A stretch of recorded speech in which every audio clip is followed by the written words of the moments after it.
تارا این ملافه رو تو اتاق زنمو پهن کن، اینم بنداز زمین. باش عزیزم. راستی خانوما اونجا میشینن، میزن بذار کنارش. برای چی اینقدر قیافه گرفتی ها؟ چرا حرف نمیزنی؟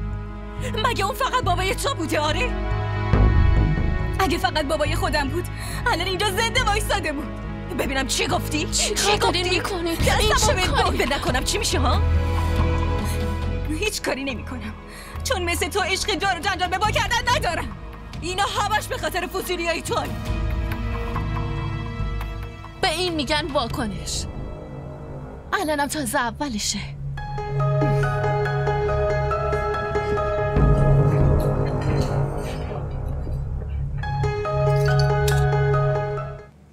لطفاً جای آقایونو بیرون آماده کنین. چشم خان داداش افضل. خودمون تعیین میکنیم کیو کجا بشونیم. نمیخواد کسی به زحمت بیفته.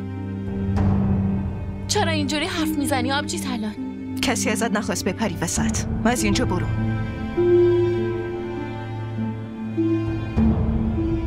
شما هم میتونی بری. در پشت سرته.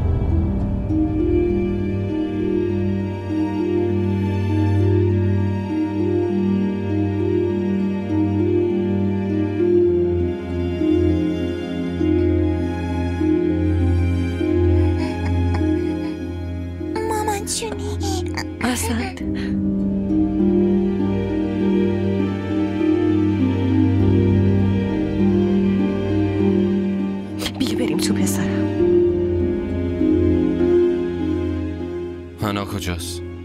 حنا رو خوابوندمش خان داداش.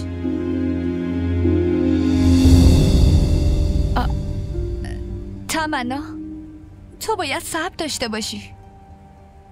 اگه تو بخوای اینطوری کنی دیگه کی مراقب تارا و خاله جون باشه؟ اصلا راحت نیست. خودم میدونم ولی بازم. بیا کوثر. چشم خان داداش. بچه هارم بیار. بچه ها رو؟ خب اونا پیش زن داداش میمونن دیگه. بچه ها با ما میان. با ما؟ چطوری خان داداش؟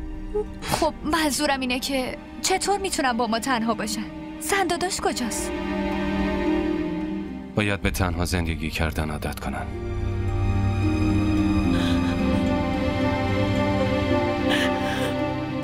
بیا.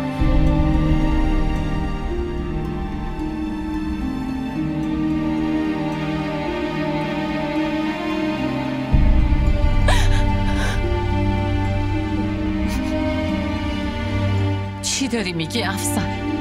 عذر میخوام ولی اعتمادمو به این زن از دست دادم. نمیتونم بذارم یه لحظه با بچه‌ام تنها باشه. بریم کوثر. حرف خیلی گنده ای زدی. عواقبش هم نمیتونی تحمل کنی. تو ساکت باش.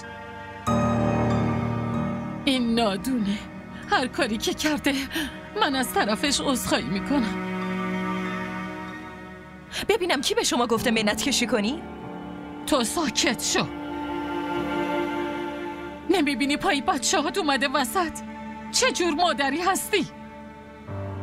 تو این 2 روز بچه هات آب شدن. به جای اینکه شرمنده باشی پررو شدی.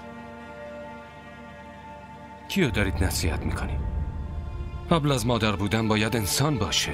هیچ بویی ازش نبرده. نه خان داداش افضل اینطوری نگی. از آدم اشتباه سر میزنه. شما هم یکم صبور باشی. تو هم هیچ فرصتی رو برای چاپلوسی از دست نده. من هیچ اشتباهی نکردم. به هیچ وجه جایی برای بحث بیشتر نمونده. آره خودت وایسادی داری سخنرانی میکنی وگرنه کسی ازت نخواست که حرف بزنی.